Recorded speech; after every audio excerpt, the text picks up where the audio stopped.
Neste vídeo, vou mostrar como ativar o efeito sonoro de travamento do carro na Dongfeng Box.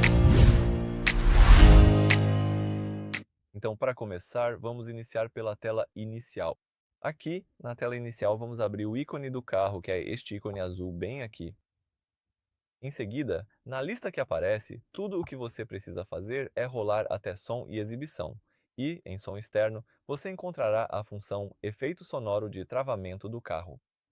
Você pode ativar essa função simplesmente usando este interruptor aqui.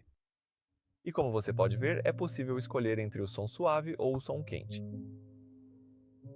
No meu caso, eu prefiro o som suave, então vou deixar assim.